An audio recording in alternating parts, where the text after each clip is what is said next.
Do you like my wind hair? Hey guys, it's Haley. How are you doing? Hope you guys are all having a fantastic day today. As you can see from the little bit of a change of scenery, we are currently outside right now. It's a little bit of a windier day than I expected it to be, but I'm already here, so I'm gonna just stay here. So I apologize if there's any weird noise inferences. Is that the right word? That you may hear during, I guess, this video. So today I thought I would finally share with you guys why I am not having children, and I'm gonna go through an entire list that I've got with me right here. Thankfully it has not flown away.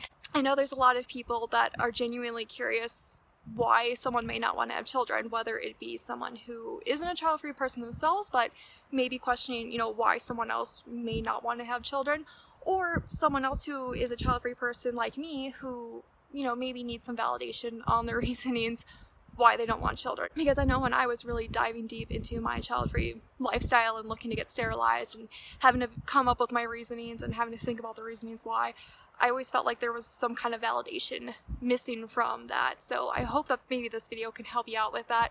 Or again, like I said, address just your curiosity for maybe why someone doesn't want to have children. So the very first reason why I am not having children is I have a very genuine fear of pregnancy. And I know that's really weird, or it may sound really weird, but hear me out. So when I was a kid, and I was probably around 5 or 6 years old, now I was a little bit of a chunkier kid, so I had a little bit of a belly to me, and this was around the age that I didn't know exactly where children came from or how pregnancy happened. I just knew that females would get a belly and out would pop a baby.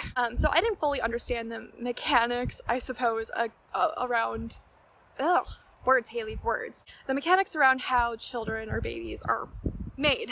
So, back then I didn't really know where they came from, and I just thought that as a female, you just get pregnant. And when I was about 5 or 6, like I said, I remember I was laying in my living room and I had a friend sleep over, and I remember waking up around 4:30 or 5 o'clock in the morning. My dad was getting ready for work because he was working for a shift at the time, and I remember looking at my stomach and wondering if I was pregnant. I remember when I was around 10, 11, even just using toilets that a male used, because around that time, that's when I realized exactly how babies were made, and I thought you could get pregnant from a toilet. Yay, sex education. Even as a child, I had a great fear of being pregnant, and that's even kind of came into my life now that I'm 24 years old. I always forget how old I am now. I feel like once you hit 22, it's just kind of like every age is just kind of a blur at this point. So I always had a fear of pregnancy when I was young, and, even growing up, I've always kind of still been fearful of it, because I don't know what it is about it, but just seeing your belly grow, and knowing that there's a living fetus in there, and I don't know, there's just something about it that just makes my stomach turn. And this really kind of applies to myself, like just the pregnancy belly itself. I don't like look at other pregnant women, I'm like, oh my god, gross, ugh. But at the same time, it does kind of like, it gives me a weird freak out vibe, because I'm just like, oh my gosh. But so for me, pregnancy has always been, a no-go. And there's actually a phobia, it's called tocophobia, which is genuinely the fear of pregnancy and everything that goes into it. And I do genuinely think that I do have that phobia. And, it's not even just like the belly growing part, it's everything else that comes with the pregnancy and the giving birth and all the tears and rips and stitch. Oh my god, no. God, no. God, no. Alright, so reason number 2 why I don't want kids, and this might come off as a little bit more selfish to some of you guys, but I don't really want to lose my body. And I know that sounds really bad, and I'm not trying to mean that in any way, but I don't want to really ruin my body. I've gone through some things throughout my life. I've dealt a lot with body dysmorphia and my mental health, which is I'm gonna kind of go into reason number 3 with that here shortly. But I'm really fearful of gaining weight and seeing my body change. And, as you know, with pregnancy, your body goes through a lot of changes throughout the entire process, and even after the pregnancy, your body is never quite the same as it was before. And I've dealt with a lot of body dysmorphia issues, and I've dealt with a lot of eating problems in my past. So with that, I feel that getting pregnant, or at this point I can't get pregnant, but if I were to have gotten pregnant, or if I would still be able to get pregnant, it would trip a trigger in my brain. And I know that sounds really bad, but for me, I know where my triggers are, and gaining weight and going through that kind of process would only do a lot of detrimental bad health to my mental health. And this takes me to reason number 3, which is mental health. And this is going to kind of go off into 2 paths, I suppose, because I'm going to talk about my mental health and then also the mental health of a child, or if I were to pass that on to another child. So as I mentioned, I have dealt with a lot of, oh my gosh, Wynn, are you going to stop? Anyways, I have dealt with a lot of mental health issues in my past since I was about 12, 13, and it's kind of been on and off in my life. I'm at a much better spot right now than I was a couple years ago, but you know, it's still kind of a roller coaster. There's still some really hard days. There's some days that are a lot easier. So I always thought that becoming pregnant would kind of trip that as a trigger or as like a switch for me, and I never wanted to really take that risk myself. The second way I was going to talk about the mental health aspect of my reasonings is the fact that I don't really want to pass on my mental health issues to a child, and I know that some of the problems that I have had in my past have a very large genetic component, and there is a very high chance, especially if I were to have female offspring, that would get passed down. No, it's not like it's a for sure guaranteed thing, but there's always that risk, and from what I went through, I would never ever ever put someone else through that kind of pain. So if that means, you know, not contributing another human to go through that pain, that's what I'll do. Alright, so reason number 4 is sleep. Now, I need sleep. I'm not even someone that just genuinely loves sleep, because I love sleep, but I'm also someone that, like, I need sleep. I cannot function on less than 7 hours of sleep pretty much ever. There have been a very few occasions that I have been able to, you know, couple days here and there only get a couple hours of sleep, especially the couple times that I've moved across the country, like when I moved out to Idaho from Wisconsin a couple months ago. You know, we made that a 3-day trip, and each night it was, you know, maybe getting 5-6 hours of sleep because we had to be up on the road early and getting going. But, you know, it's only a little cases like that where I can handle getting small amounts of sleep compared to always getting small amounts of sleep. And I know there's a lot of people that actually can function really well on just a couple hours of sleep a night. I remember I had a friend in high school, and she would only sleep like 3 or 4 hours a night, and I have no clue how she did anything at all. I couldn't. So I know when you have a child that you sleep pretty much non-existent, especially for the first couple years, and that's something that I don't really want to sacrifice. Not getting sleep makes me a really ugly person. It makes me a very non-productive person. I like being really productive. I like to not be crabby all the time. So yeah, I like my Z's. Now, reason number 5 why I don't want children. I like money, and I don't have money. So I'm pulling this number from USA Today, or an article I read from USA Today on the cost of raising a child from birth to age of 18. And the number I pulled up, now this is a little ridiculous, and it kind of surprised me. I thought it was a little bit lower than this, but here it goes. It is $233,610. You know what I could do with that money? I could buy myself a house. So children are really, really expensive, and you know, I grew up in a pretty not really well-off family, and, you know, I grew up at a trailer park, and I remember at one point my parents had maybe $10 to their name, and they still made it. We still made it work, and I just kind of want different with my life. And, you know, I know that people obviously have kids, and their kids are well-off, and money's not an issue for them, but for me, I've always been very money tight anyways, and the idea of having to put over $200,000 into having a child, it's too much money. Reason number 6 why I don't want to have a child is I want to focus on my career. Having a career has always been a very important thing to me. Neither of my parents really had a career. They've kind of just had jobs to make a living and to make ends meet, basically. And while they say they've enjoyed their life, and while they've enjoyed their life, I want a little bit different, and I don't want to work to just work.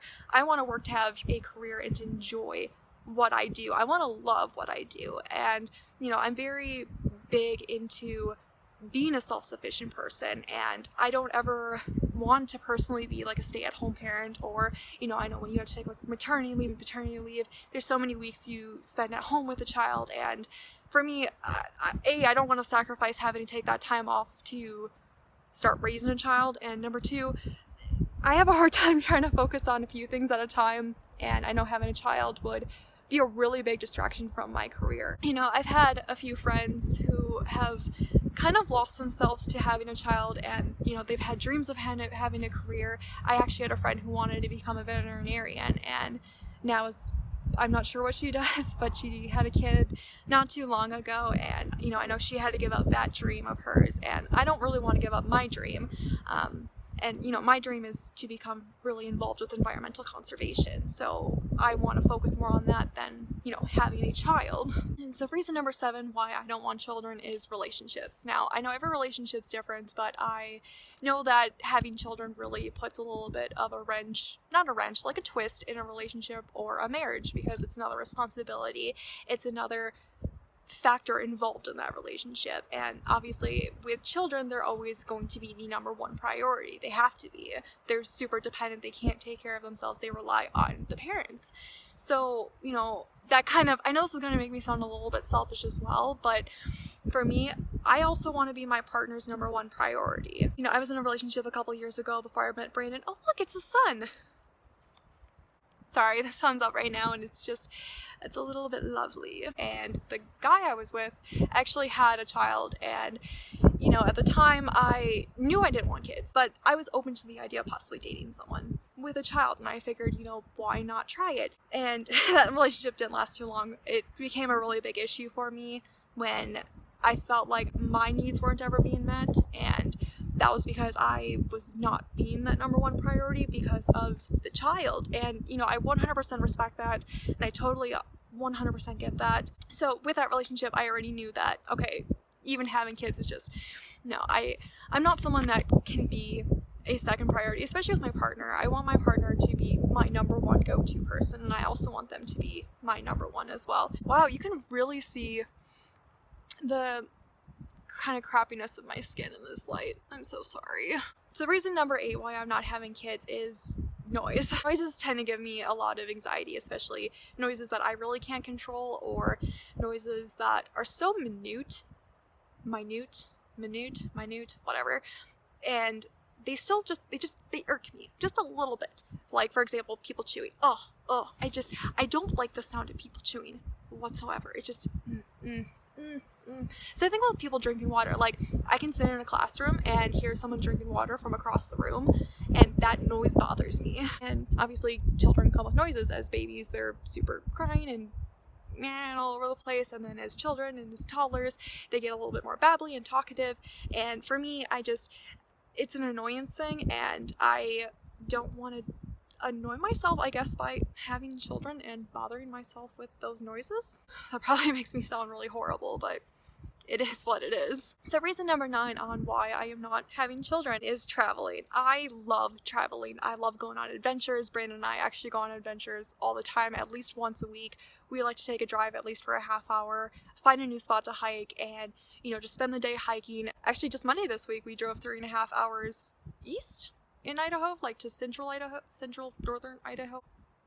What? Anyways, I think it's within the Clearwater Mountain region. Anyways, we went out there to the hot springs, and that was an adventure all in itself. Like, the hike was really cool. It was really icy out. The hot springs were really cool, and there's no way we would have been able to do that if we had a baby with us. So, you know, with traveling and going on adventures, I want to travel a lot. I want to see a lot of places. Actually, we both want to see a lot of places. We want to go to different countries. We want to explore different things. And let's be honest, I would much rather climb a mountain than spend a freaking day at Disney World with a child. So reason number 10 why I don't want children is they are just way too needy and dependent. Now, I know that, you know, that comes with having a child. Obviously, you know, they aren't very self-sufficient. They need to be taken care of. But it's the fact that, you know, they can't communicate properly with you. They can't voice to you what they need or what they want. And I have a hard time with that. I have a hard time determining what someone or something's needs are if you cannot directly tell me what those are. So reason number 11 why I don't want kids is messes, and I'm referring to messes both in like diaper but also mainly like house messes. I'm a little OCD, especially when it comes to like keeping my apartment clean. I'm like religiously cleaning my apartment, and anything that's just a little bit off balance freaks me out. And, you know, I know with kids a lot of times there's like toys everywhere and there's just baby stuff everywhere, and just the idea of having that everywhere is freaking me out. I mean, right now we're actually planning to get a dog, and just the idea of having those toys everywhere is a little bit freaking me out. But, you know, I still want a dog, and it's not going to be nearly as messy as having a child. Well, I might be wrong on that. I've never had a dog, so I guess we'll see. And that brings me to the last and final reason why I don't want children, which is reason number 12, and that is for environmental reasons. And to me, this is the biggest reason why I don't want children, and I know a lot of people are going to have a lot to say with this argument, but this is my reasoning, and again, this is applying to myself and why I don't want to have kids. In terms of your carbon footprint, having a child is the worst thing you can do. The carbon footprint of raising a child for a year is 58.6 metric tons of CO2. That's a huge carbon footprint, especially when you compare it to, let's say, you know, driving a car, because in a given year, a typical passenger vehicle emits about 4.6 metric tons of CO2 a year. So that's a lot of CO2 that you add to the environment for having, you know, just one child. And again, that's just for 1 year. So you would have to multiply that 58.6 metric tons times however long someone's lifespan is, and you know, that's how much more CO2 you're adding into the environment. You know, I've already taken a lot of steps to decrease my carbon footprint and to, I guess, live a little bit of a greener life. You know, I use reusable bags everywhere I go. I even use reusable produce bags when I go to the grocery store. Recently, a couple months ago, started using a reusable menstrual cup for my periods, and you know, that has dramatically decreased the amount of waste that I use, because now I don't ever use tampons or pads anymore. So that is so much less garbage that I'm putting out into the environment. I drive my car a lot less, and especially at the city I live in right now, it's pretty small, it's very walkable, so I try walking around more than driving my car. It takes me like a month to use half a tank of gas now, when before I would go through that in like a week, where I previously lived, just from driving back and forth everywhere. But here it's a lot easier to be a little bit more environmentally friendly that way.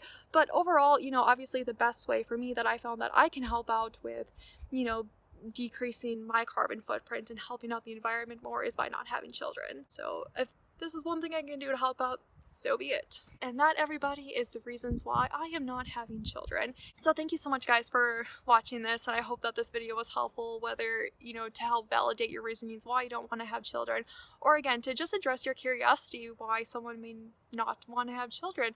If you have any more questions on my child-free lifestyle, definitely feel free to leave them down in the comments below. I want to make a Q&A sometime in the future. So yeah, thanks for joining me today, guys, and I hope you guys have a wonderful weekend. Bye!